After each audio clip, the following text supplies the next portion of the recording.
Allahu Allahu maluma mala nu edi qabri bargaran dukana Rahmanu nubasi azab jala Allahu Allahu maluma mala nu edi qabri bargaran dukana Rahmanu nubasi azab jala dukanti qabri waan kophaa booyanii deebiin hin jirtu asirra deemanii yoo siinqii qabne guyyattiin sun jabdu siinqii godhadhaa obboleeyyan martu deebiin hin jirtu asirra deemanii khayrii dalagaa meecarraa qabdanii siraat ajjira obbolaanu afoo miizaan ajjira obbolaanu afoo khayrii dalagaa obboleeyyan yaboo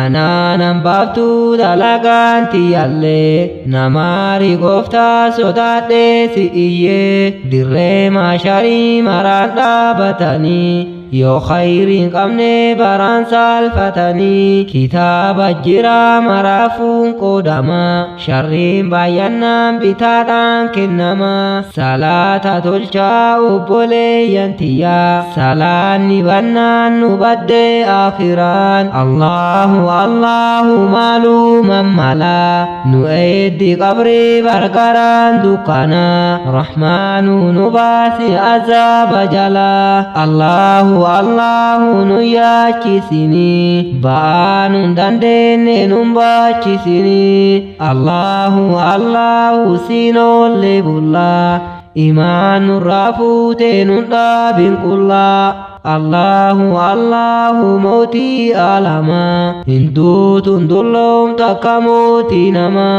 Allahu Allahu mootii arshirraa sodaate kenni muslimtoota hundaaf samii badhiftee utubaa maletti dachii badhiftee utubaa maletti amriin hundinuu harka keessan jirti kan samii irraa rooba gannu buusu kan firee gargarii biqilchee nu geessu mootii alamaa ka hundaa milkeessu mootii alamaa ol taatee arshitti rizqii badhiftee akkanuu malutti boonuu xiqqeessaa obboleeyyan tiyyaa namtichi boonuu qiyaamaa ni iyyaa namtichi boonuu salaataa hin didaa salaata dinnaan jannamtuu si iddaa waa'ee salaataa nabinnuu dhaamanii salata jedha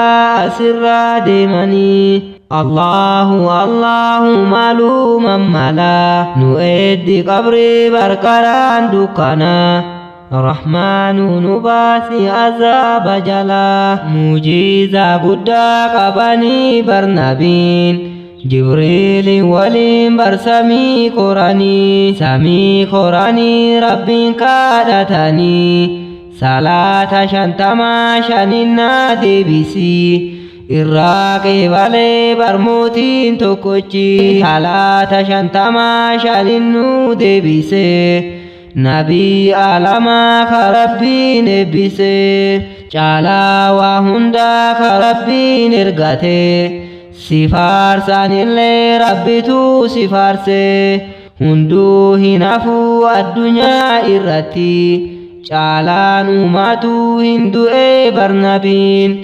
mootii alamaa kan uume dachi guyyaa kaafamaa firdoosiin nu galchi murtii hin godhu barnabiin ufirraa waa'ee khaaliqaatiin bulchee addunyaa warroonni qur'aana rabbii diddanii warroonni hadiisa nabii diddanii guyyaa qiyaamaa lakkaan gabbitanii miskiina keetii nu gubaan dandeenyu jannata keetii rahmaanuu kafeenu kadhaa rahmaanii hundinuu jabeessa nu baasi jedha rabbumaatti dheessa Allahu Allahu maaluman mala nu eeddi qabrii bargaraan dukkana Rahmanu nubasi azab jala. Allahu Allahu malu mamala nu eti qabri barkaran dukana.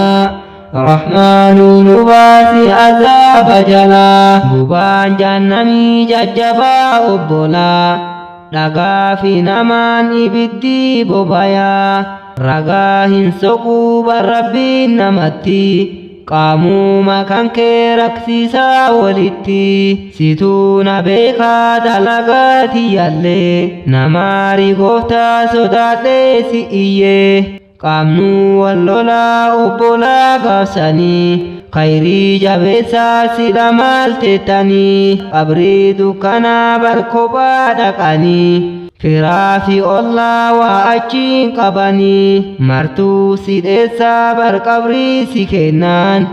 Rahmaanu nu baasi cinqaachi keessaa. Lubbuun lubbuudhaaf waa takka hin gootu. Tiyyaan na baasiidhaa hunduu kabottuuf. Allahu Allahu malu mammala nu eeddi qabrii barkaraan dukkanaa. Rahmaanu nu baasi azaba jala. Allahu Allahu malu mammala nu eeddi qabrii barkaraan dukkanaa. Rahmaanu nu baasi azaba jala. Sharriin baay'attee obboleeyyan tiyyaa. Sharrii baqadhaa halkanii fi guyyaa. Sharrii baqadhaa obboleeyyan tiyyaa. Sharriin baay'attee halkanii fi guyyaa. Woomaalleen turruu addunyaan tungantuu. Qabrii yaadadhaa obboleeyyan martuu. Waa hiilin jiru asirraa deemanii. Hunduu wadheessaa obbolaan beektanii. Cinqaan jajjabaa bardirree maasharii. Na baasii malee bar walii yaadanii. Addunyaa nam waliin facaaftee galfattaa. Akiraan gilliidhaa obbolaa hin gartaa. Meessa dhumne obbolaa yaadadhu. Meessa jirra obbolaa yaadadhu. Meessa dhaqnaa obbolaa yaadadhu. Hunduu ol ka'ii rabbiin kadhadhu. Anaanan baaftuu dalagaan tiyyaallee. Na tiksi gooftaa halkaniif guyyaallee. Qabrii tanallee rahmaan nu badhisi. Su'aala qabrii sammee nu laaffisi. Allahu Allahu malu mammala nu eeddi qabrii barkaraan dukkanaa.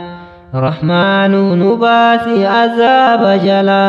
Allahu Allahu malu mammala nu eeddi qabrii barkaraan dukkanaa. Rahmaanu nu baasi azaba jala.